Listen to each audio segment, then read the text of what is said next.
오늘의 주요 뉴스입니다. 기후 변화가 dengu열 확산을 가속했다는 연구 결과가 나왔습니다. 수학 모델로 분석한 결과 기온 상승이 dengu열 확산에 영향을 미쳤는데 구체적으로 건기의 규칙성이 중요 요인이었습니다.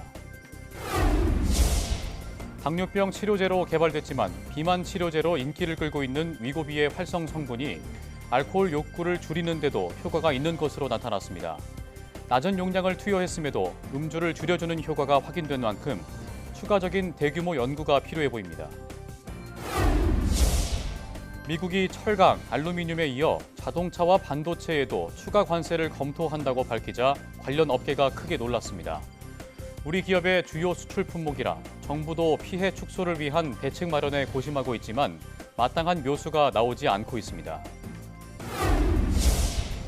호흡기를 통해 들어간 병원균이 폐에 염증을 일으키는 폐렴은 심한 경우 사망에 이를 수 있어 주의가 필요합니다. 노인과 어린아이의 경우 합병증이 생길 수 있어 적극적인 항바이러스 치료를 해야 하는데 폐렴의 원인과 치료법을 사이다에서 알아봅니다. 여러분 안녕하십니까? 사이언스 투데이 시작합니다. 지난해 dengu열 감염자 수가 역대 최고를 기록한 가운데 기후 변화가 dengu열 확산에 큰 영향을 미친다는 연구 결과가 나왔습니다.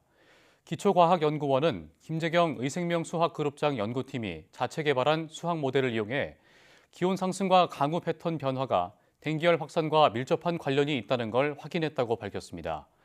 연구팀은 2015년부터 2019년까지 필리핀 16개 지역의 기후와 dengu열 데이터를 분석한 결과 기온 상승이 dengu열 발병을 증가시키는 주된 요인으로 작용한 사실을 확인했습니다.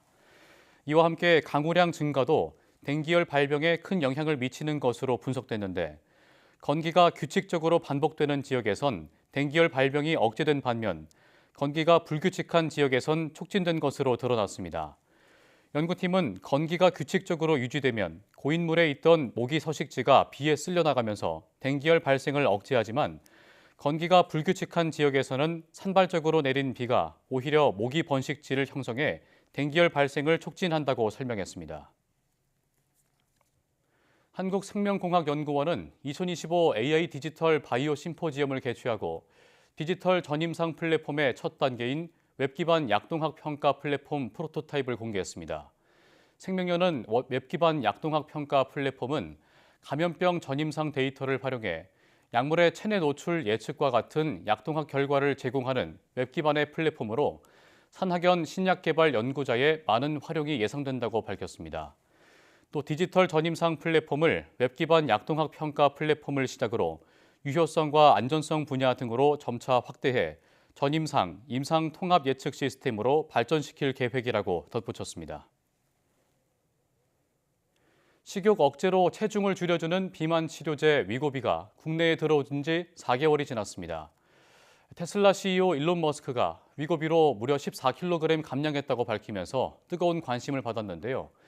이번엔 알코올 욕구와 과음도 줄여준다는 연구 결과가 나와서 또 한 번 시선을 끌고 있습니다. 영상으로 만나보시죠. 꿈의 비만약이자 일명 일론 머스크 다이어트 약으로 유명세를 탄 비만 치료제 위고비.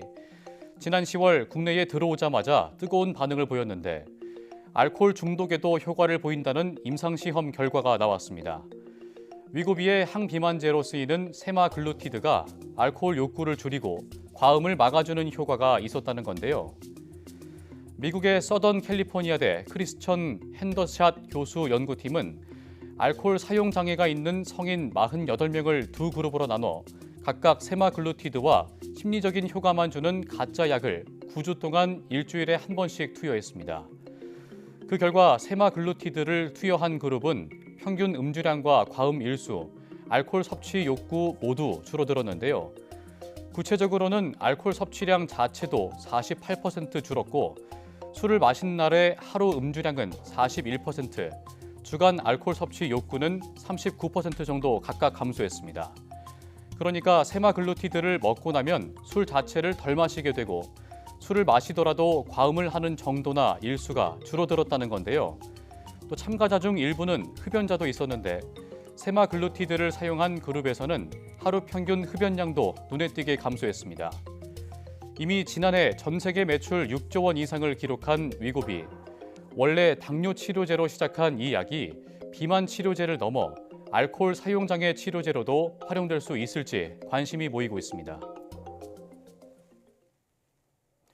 트럼프 미 대통령이 철강과 알루미늄에 이어 자동차와 반도체에 대한 추가 관세를 검토하겠다고 밝히자 관련 산업계가 바짝 긴장하고 있습니다.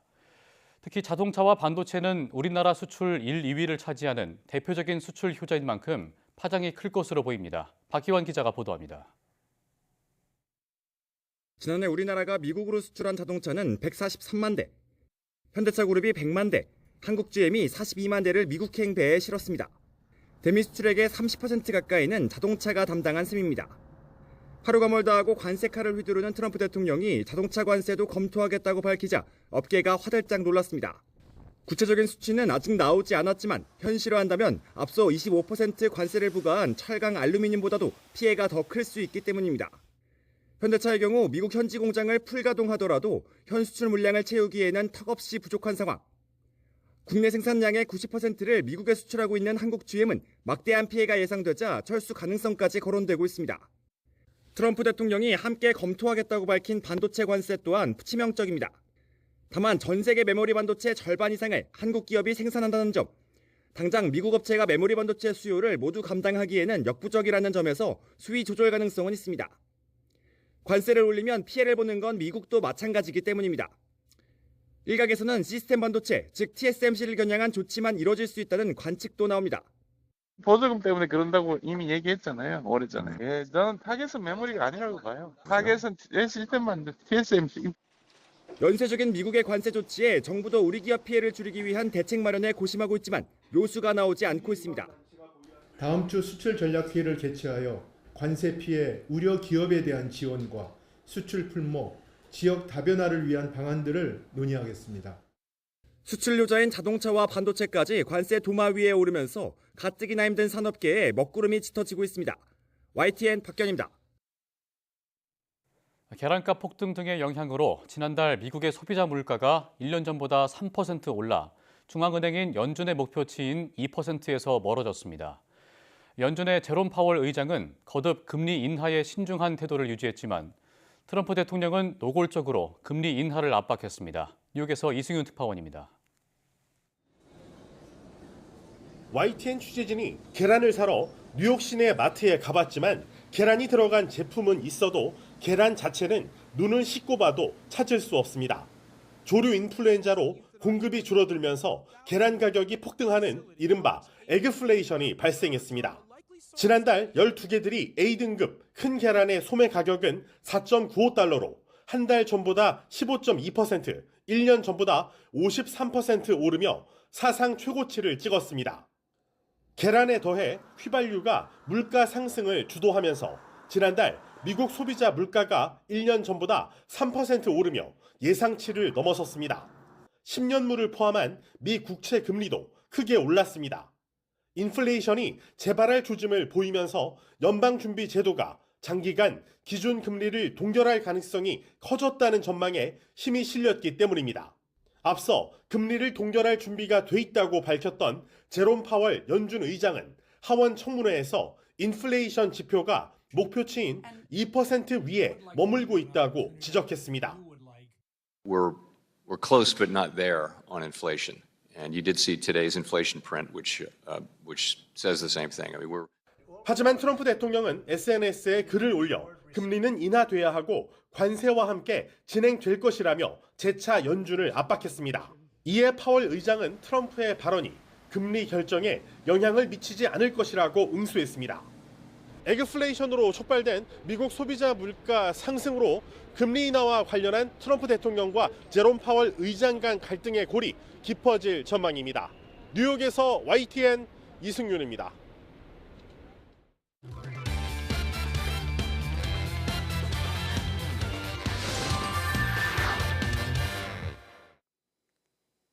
한 주간 주목할 만한 사이언스 이슈를 다 모아온 입늘소리입니다. 먼저 첫 번째 주제부터 만나보시죠.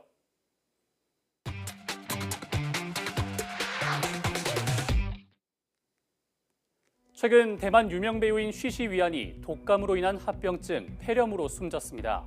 폐렴은 폐염증을 일으키는 질환으로 병원균이 호흡기를 통해 몸 안에 들어간 뒤 폐의 작은 공기 주머니에 염증을 일으키는 건데요. 세균성 폐렴이 대부분이지만 독감 등 바이러스성 호흡기 질환을 앓고 난 후 합병증으로 폐렴이 올 수도 있습니다. 폐렴은 2004년 사망 원인 10위에 머물렀던 질환이지만 2018년에 뇌혈관 질환을 제치고 3위 자리에 올라선 이후 증가세가 꺾이지 않고 있습니다. 그렇다면 폐렴의 원인과 증상은 무엇이고 치료법과 예방법은 무엇인지 알아보겠습니다. 우선 폐렴은 일반적으로 세균 감염이 가장 큰 원인이지만 바이러스나 곰팡이 같은 것들도 폐렴을 유발할 수 있고 구토물 등을 흡입하는 것도 폐렴의 원인이 되기도 합니다. 특히 폐렴구균은 세균성 폐렴의 50% 이상을 차지하는데요. 지역사회와 병원 등에서 감염된 폐렴구균이 몸의 면역력이 떨어진 틈을 타 폐렴을 일으키는 것이죠. 그럼 폐렴에 걸리면 어떤 증상이 나타날까요? 전문가 이야기 들어보겠습니다. 폐렴에 걸리게 되면 발열, 기침은 물론 오한, 흉부 통증, 호흡곤란이 동반되기도 합니다. 또 가래는 흔히 누런색을 띠지만 심하면 객혈 등으로 나타날 수 있습니다. 폐렴에 걸리지 않는 게 가장 중요하지만 만약 걸렸다면 항생제를 이용해 원인균을 박멸하는 게 주된 치료법입니다. 또 기침, 호흡곤란, 가슴 통증 등의 증상도 관리해야 해 폐렴이 완치될 때까지 진해거담제, 기관지 확장제 등을 함께 투여하고 진통제를 사용해 통증을 완화하는데요. 특히 노인과 어린아이는 더 각별한 주의가 필요합니다. 기저질환이 있는 분, 또 연세가 있으신 분, 또 임신부, 아주 어린 아이들 이런 사람은 이제 합병증이 생길 위험이 더 높아지기 때문에 적극적인 항바이러스제 치료를 고려해야 됩니다. 전문가들은 백신으로 폐렴이 100% 예방되는 건 아니지만 중증으로 발전하는 것을 막아주는 만큼 65세 이상 노인이나 만성 질환자라면 폐렴구균 백신을 접종해 폐렴을 예방해야 한다고 말했는데요. 또 외출할 때 마스크를 착용하는 등 개인 위생에 신경 쓰면서 규칙적인 식사와 수면으로 면역력을 유지하는 것이 폐렴 예방의 첫걸음이라고 설명했습니다. 이어서 두 번째 주제 만나보겠습니다.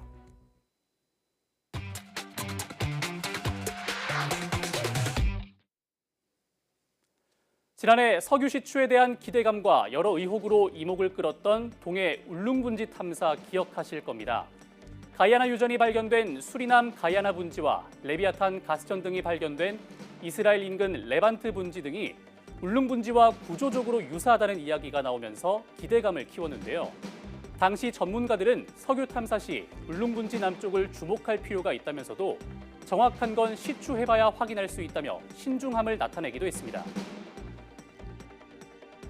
이스라엘이나 가이아나 앞바다에 위치하는 그런 부분이 이제 수동형 대륙 경계에 해당하고 그곳에 나타나는 퇴적 패턴이 우리 울릉분지에서 나타나는 그런 퇴적 패턴하고 굉장히 유사합니다. 지난해 12월 정부는 대왕굴의 첫 탐사 시추에 착수했고 47일 동안 1,000억 원을 투자했습니다. 포항 앞바다에서 약 40km 떨어진 대왕굴의 구조에 시추선 웨스트 카펠라오를 투입하고 해수면 아래 3,000m 이상 깊이 해저까지 파내려가 1,700개 이상의 시료와 관련 데이터를 수집했는데요. 채취한 1,700여 건의 시료와 데이터는 입찰을 통해 선정된 전문 분석기관에 보내 이르면 5, 6월쯤 구체적인 1차 분석 결과가 나올 것으로 보입니다.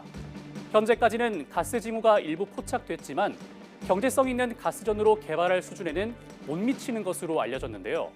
정부 역시 경제성을 확보할 수 있을 정도는 아니지만 근원암과 저류암, 덮개 등으로 구성되는 유전 지층 구조는 양호한 것으로 확인했다며 오징어, 명태 등 나머지 6개 유망 구조 후속 탐사에서 유용하게 활용될 수 있다고 밝혔습니다. 또 해외 심해 유전들도 10번 이상 시도를 통해 성공했다며 국민이 허락한다면 시추를 계속 이어나가겠다고 설명했습니다. 가스가 지금 여기에는 없지만 그 가스가 없는 이유가 만약에 이 매장이 되어 있는 가스가 여기를 지나갔다고 하는 경우에는 그게 이제 옆에 있는 우리가 발견해 놓은 또 6개의 유망 구조가 있고 또 추가로 지금 이제 논의가 되는 것들이 있기 때문에 그 부분에 있을 가능성이 또 굉장히 높이 있습니다. 업계에서도 시추 성공률 20%는 도전해볼 만한 수치로 보고 있어서 투자 유치 전망이 비관적인 건 아닙니다만 적지 않은 예산이 투입되는 만큼 신중한 결정이 필요해 보입니다. 지금까지 사이언스 이슈 다모아온 임늘솔이었습니다.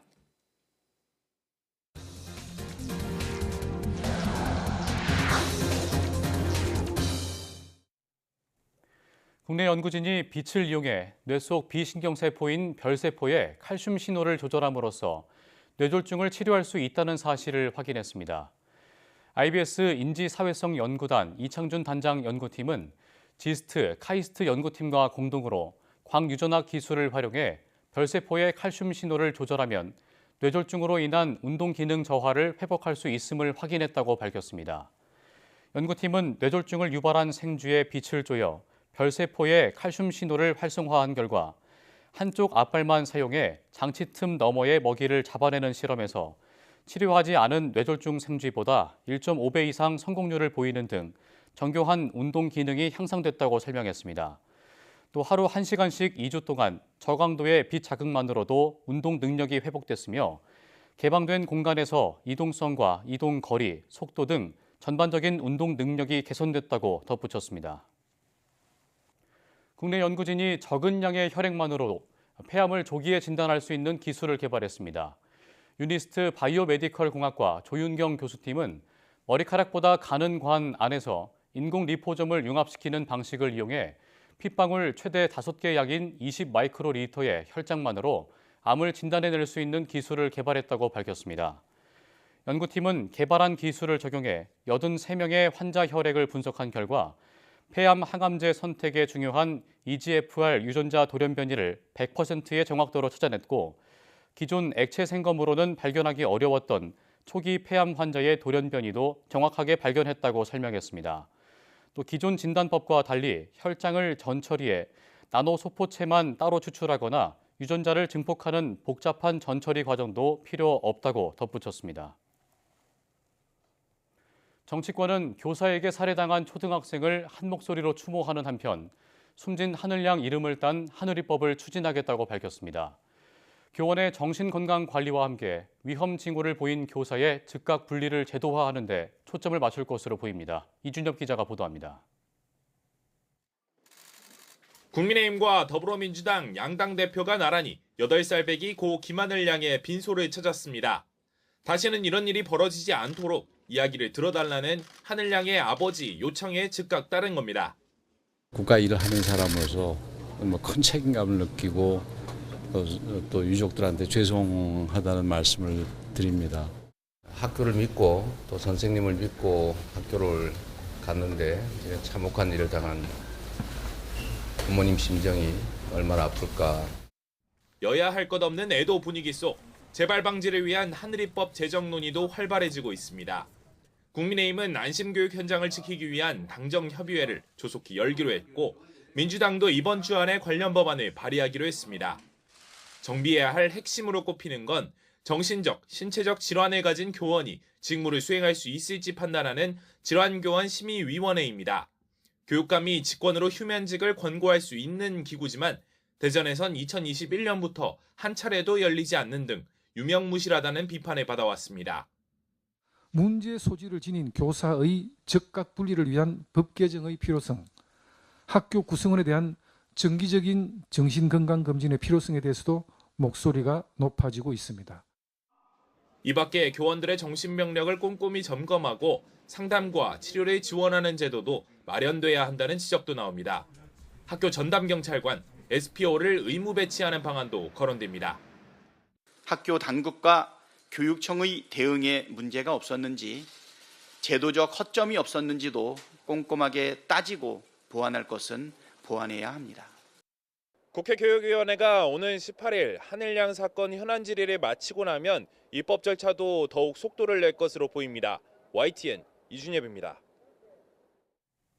대한의사협회는 대전에 있는 초등학교에서 발생한 고 김하늘 양 피살 사건과 관련해 수사가 아직 진행 중인 상황에서 우울증을 원인으로 단정하면 안 된다고 밝혔습니다. 의협은 입장문에서 우울증 환자를 대상으로 한 많은 연구에서 질환이 없는 사람과 비교해 중범죄율에 유의미한 차이가 없다는 결과가 나왔다고 설명했습니다. 이어 우울증에 걸린 사람이 범행을 저질렀으니 우울증이 원인이란 논리는 환자에 대한 반감과 차별을 심화하는 등 부정적 낙인 효과로 이어져 치료를 저해할 거라고 지적했습니다. 또 범행 동기와 병력이 분명히 밝혀지지 않은 상태에서 우울증 환자란 것에 초점을 두고 전문의가 소견서를 부실하게 작성해 일어난 거라고 판단하는 것도 성급하다고 주장했습니다. 가해 교사를 진료한 의사는 지난해 12월 6개월 정도 치료가 필요하다고 진단했는데 교사가 20여일 후 복직 신청한 때 제출한 진단서에는 증상이 거의 사라져 정상 근무가 가능하다는 내용이 담겼습니다. 경찰이 지난해 허위 영상물 범죄, 이른바 딥페이크 성범죄 사건 1,200여 건을 접수해 682명을 검거하고 40명을 구속했습니다. 피의자 중에는 10대가 548명으로 80.3%를 차지해 가장 많았고 이 가운데 형사처벌을 받지 않는 만 10세 이상 14세 미만 촉법 소년은 104명에 달했습니다. 20대가 107명, 30대 20명 순으로 뒤를 이었습니다. 경찰은 다음 달 31일까지 시도경찰청 사이버 성폭력 수사팀을 중심으로 허위 영상물 성범죄 집중 단속을 이어갈 예정입니다. 지난해 서울시청역 근처에서 인도로 돌진해 9명을 숨지게 한 운전자에게 법원이 1심에서 금고 7년 6개월을 선고했습니다. 재판부는 차량 급발진이 있었다는 운전자 측 주장을 받아들이지 않았습니다. 권준수 기자가 보도합니다. 지난해 7월 서울시청역 근처입니다. 호텔을 빠져나오던 차량이 차선을 거꾸로 달리다 그대로 인도로 돌진했습니다. 9명이 숨지고 5명이 다치는 대형 참사로 이어졌습니다. 운전자 차모 씨는 당시에도 급발진을 주장했습니다. 혹시 급발진 사고라고 주장하시는 근거가 뭔가요? 죄송합니다. 돌아가신 분과 유족분께 대단히 죄송합니다. 하지만 검찰은 가속 페달을 브레이크로 착각해 사고가 난 것으로 결론 내렸는데 1심 재판부 역시 차량 급발진이 있었다는 차 씨 측 주장을 받아들이지 않았습니다. 차 씨의 차량 가속 제동 장치에 기계적 결함이 없었고 급발진에서 나타난 여러 특징적 신호가 발견되지 않았다는 겁니다. 재판부는 또 유족이 엄벌을 원하고 있고 차 씨는 범행을 부인하고 반성하는 태도도 보이지 않았다며 검찰이 구형한 것과 같은 금고 7년 6개월을 선고했습니다. 금고형은 교정시설에서 수용자의 신체 자유를 박탈하지만 징역형과 달리 노역을 강제하지는 않습니다. 금고 5년이 이제 그 업무상 과실치사로서 할 수 있는 이제 최대치라고 볼 수가 있었던 부분인 것인데 지금 7년 6개월에 나온 것은 피해자가 여러 명이지 않습니까? 그렇게 되면 이 부분에 대해서 병합을 통해서 2분의 1까지 가중을 할 수 있는 규정이 있습니다. 피해자 측 변호인은 법정 최고형 수준의 선고지만 유족들의 마음에 위로가 되지 않을 거란 점에서 안타깝게 생각한다는 입장을 밝혔습니다. YTN 권준수입니다. 앞으로는 비행기를 탈 때 보조 배터리나 전자담배는 머리 위 수화물 선반에 두는 것이 금지됩니다. 국토교통부는 다음 달 1일부터 이 같은 내용의 보조 배터리 안전관리체계 강화 표준안을 시행한다고 밝혔습니다. 이에 따라 보조 배터리나 전자담배를 기내에 반입할 경우 충전 단자를 덮개나 절연 테이프로 가린 뒤 비닐에 넣어 보이는 곳에 보관해야 합니다. 또 기내 좌석에 설치된 USB 포트나 보조 배터리를 이용해 다른 보조 배터리나 전자담배를 충전하는 행위도 금지됩니다. 다만 휴대전화나 노트북 등 배터리가 내장된 전자기기는 규정 대상에서 제외됩니다.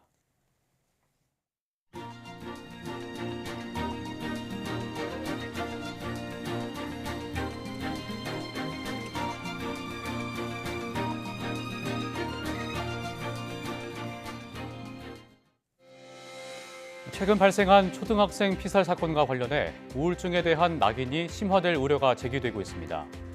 실제로 우리나라 우울증 환자의 10%만이 치료를 받고 있는 만큼 의료계는 우울증이 범행의 원인으로 단순히 연결되는 것이 정신질환 환자에 대한 편견을 조장할 수 있음을 우려했는데요. 이러한 편견을 걷어내고 정신질환 환자들이 적극적인 치료를 받을 수 있는 사회적 분위기가 형성돼야겠습니다. 뉴스 마칩니다. 고맙습니다.